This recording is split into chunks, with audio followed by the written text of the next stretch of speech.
September 14th, 1940. 2:17 a.m. 300 miles west of Ireland. Otto Kretschmer's breath fogs inside the conning tower of U-99. His eyes are locked on the dark horizon through his Zeiss binoculars. The best optics in the world, 7-power magnification that can pick out a ship's silhouette at 10 miles. He's hunting. The convoy appeared at dusk, 37 merchant ships steaming in loose formation escorted by 3 destroyers. Kretschmer shadowed them through sunset, staying hull down on the horizon, tracking their course and speed. Now in darkness, Hes closed the distance. U-99 runs on the surface at 17 knots. Her diesel engines rumble beneath Kretschmer's feet. The submarine is faster than most merchant ships, nearly as fast as the destroyers. At night on the surface, Hes almost impossible to see. Low profile, painted gray, no running lights. Invisible. That's the U-boat's greatest weapon. Not the torpedoes, not the speed. The invisibility.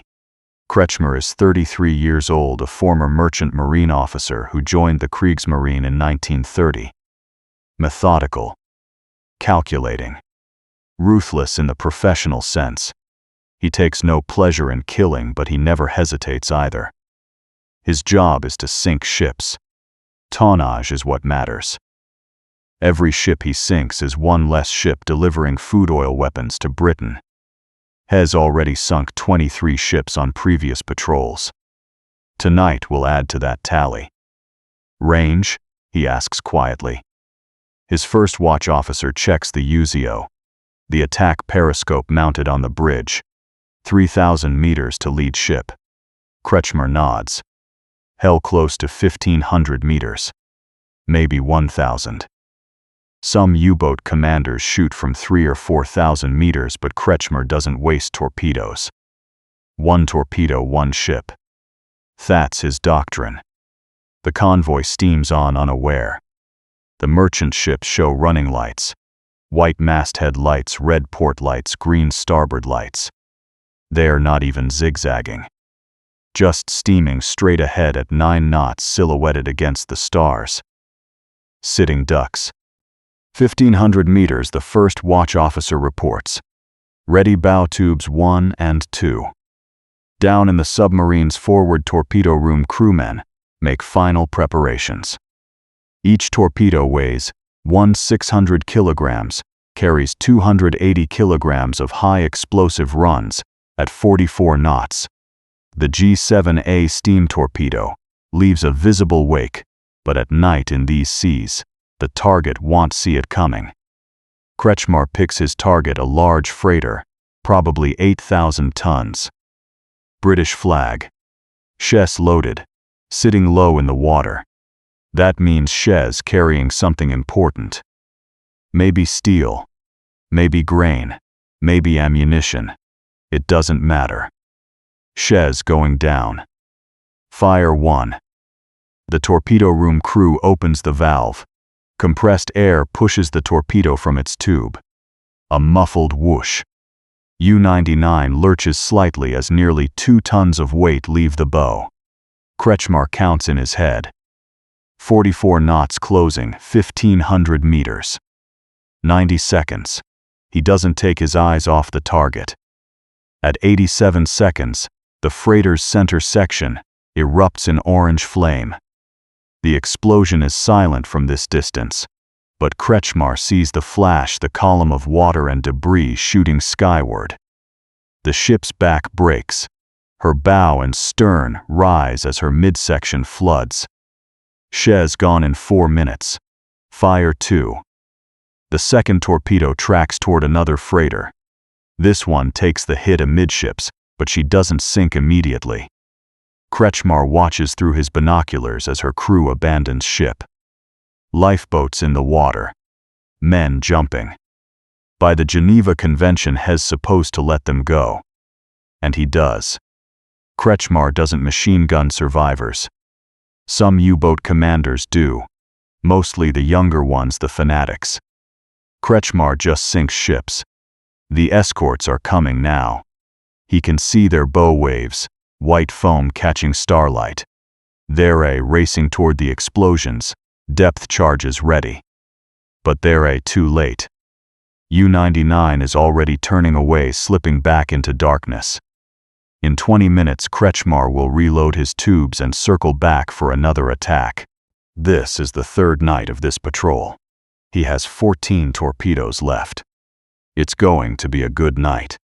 Between June 1940 and February 1941, German U-boat commanders call it die glückliche Zeit, the happy time. France has fallen. Germany controls the Atlantic coast from Norway to Spain. U-boat bases at Lorient, Brest, Saint-Nazaire put submarines 500 miles closer to the convoy routes. What used to take a week to reach now takes 2 days, and the British are reeling. Their destroyer fleet is stretched impossibly thin, escorting convoys patrolling for invasion-hunting U-boats. Most merchant ships sail independently unescorted, following evasive routes that the Germans crack with radio intelligence. Even the convoys that do have escorts are poorly defended. 1 or 2 destroyers, maybe a corvette, trying to protect 30 or 40 ships. The mathematics are simple and brutal. 1 U-boat can attack 30 ships. 1 destroyer can chase 1 U-boat. For the U-boat commanders, it's a target-rich environment. It's not even dangerous, not really. At night, they attack on the surface where they're fast and nearly invisible. During the day, they rest submerged, listening on hydrophones for approaching escorts. If anyone gets close, they dive deep and run silent. They are wolves among sheep. Günther Prien returns to Lorient in October 1940 after his 7th war patrol. His U-47 has sunk 3 ships this patrol, 23,000 tons. That brings his total to over 160,000 tons, making him one of the top 3 aces in the U-boat arm. The returning submarine ties up at the massive concrete U-boat pens. Kriegsmarine bands play martial music. Nazi officials wait with champagne and cameras. Dönitz himself is there to congratulate his star commander. Prien climbs onto the dock, leather jacket, salt-stained beard, unkempt eyes, bloodshot from weeks at sea. He looks exhausted, but satisfied. A junior officer drapes a Ritterkreuz around his neck, the Knight's Cross, Germany's highest military honor. Flashbulbs pop, Parpers scribble notes. Prien shakes hands with admirals and party officials. He gives quotes about destroying British shipping, about the superiority of German U-boats, about the inevitability of victory. He believes every word. Why wouldn't he? His first patrol of the war was in September 1939, when he penetrated the British naval base at Scapa Flow, supposedly impregnable, and sank the battleship Royal Oak at anchor. 1,300 British sailors killed. Prien became a national hero overnight. Hitler personally decorated him. Since then, 7 patrols, 18 ships, sunk only 1 serious close call with depth charges. The odds feel acceptable. The risks feel manageable. The mission feels winnable. In the U-boat pens, crews work around the clock, maintaining and loading the submarines. Each boat carries 14 torpedoes, 11 inside, 3 on deck. The electric torpedoes are temperamental, prone to running deep or detonating prematurely, but the steam torpedoes work reliably. Food, fuel, fresh water, spare parts, everything has to be loaded before the next patrol. The average patrol lasts 6 weeks. 2 weeks Banset out, 2 weeks on station, 2 weeks back. Of those 2 weeks on station, 2 weeks back. Of those 2 weeks on station, perhaps 10 days are spent actively hunting. The rest is waiting, watching, repositioning. It's boring, and terrifying, and exhilarating, all at once. The U-boat commanders are elite. Most are in their late 20s, or early 30s. Many came from the merchant marine, like Kretschmer and Prien. They're professionals, not ideologues. They respect the sea, respect their crew, respect the mission. Politics they leave to Berlin. They think of themselves as hunters, maritime predators. The ocean is their territory, and they stalk it expertly. The statistics support their confidence. From June to December 1940, U-boats sink 1.5 million tons of Allied shipping. That's 300 ships averaging 5,000 tons each. In the same period, only 24 U-boats are lost. The exchange rate, 12 ships sunk for every U-boat lost. Admiral Dönitz calls for 300 U-boats to blockade Britain into submission. He has only 30 operational at any given time, but even that small force is inflicting enormous damage. The British Admiralty calculates that if losses continue at current rates, Britain will run out of fuel oil by summer 1941. Food stocks will last until autumn at best. The merchant fleet is being sunk faster than shipyards can replace losses. Britain is being strangled. And the U-boat commanders know it. They can feel victory approaching like a ship coming over the horizon. Just a matter of time. Just a matter of tonnage. Joachim Schepke commands U-100. Hess aggressive where Kretschmer is methodical. He closes to knife-fighting range, sometimes as close as 500 meters. Hess sunk 34 ships over 150,000 tons. Another Ritter Kreuz holder. Another ace. In December 1940, Schepke returns from patrol with a story he surfaced next to a merchant ship in fog, so close his deck gun crew could have thrown grenades onto her deck. They sank her with the 88mm gun to save a torpedo. The other commanders laugh and drink and swap stories. It feels like a sport. A dangerous sport certainly, but one where skill and daring are rewarded. None of them imagine it could end. None of them hear the other hunters closing in. Ufedi Fur. Ufedi Fur. A coordinated attack. Wolf pack tactics. This is what Dönitz has been developing. Prien attacks first, just after midnight. 2 torpedoes hit, 2 ships sink. He reloads and attacks again. 2 more hits. His crew is efficient, professional, fast. 4 ships down in 90 minutes. But something is different tonight. As Prien maneuvers for a third attack, the destroyer escorts react faster than usual. Star shells burst overhead, turning night into day.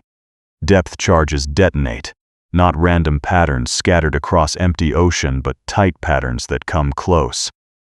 Too close. Prien dives.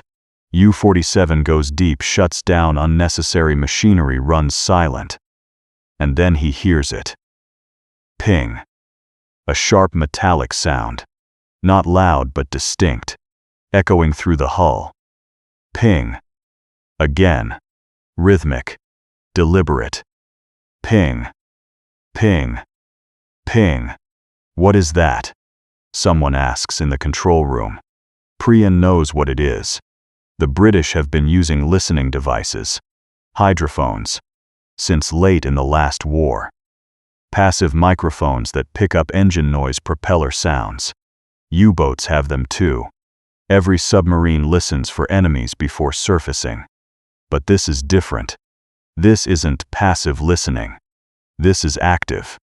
The destroyer is sending out sound pulses, acoustic pings, and listening for echoes.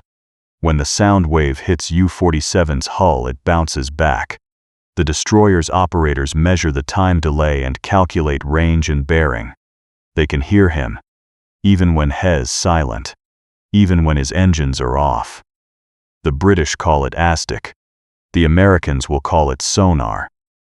But Prien doesn't know the technical name. He just knows the sound means they've found him. The destroyer closes. The pings come faster, closer. Ping, ping, ping, ping. Then the depth charges begin. The first pattern explodes 200 meters away. U-47 shudders. Light bulbs shatter. Crewmen grab for handholds. The boat heels over as the shock wave hits. Prien orders the boat deeper, down to 150 meters, the operational limit. The pressure hull groans. Rivets pop. A slow leak starts in the stern torpedo room. Bog.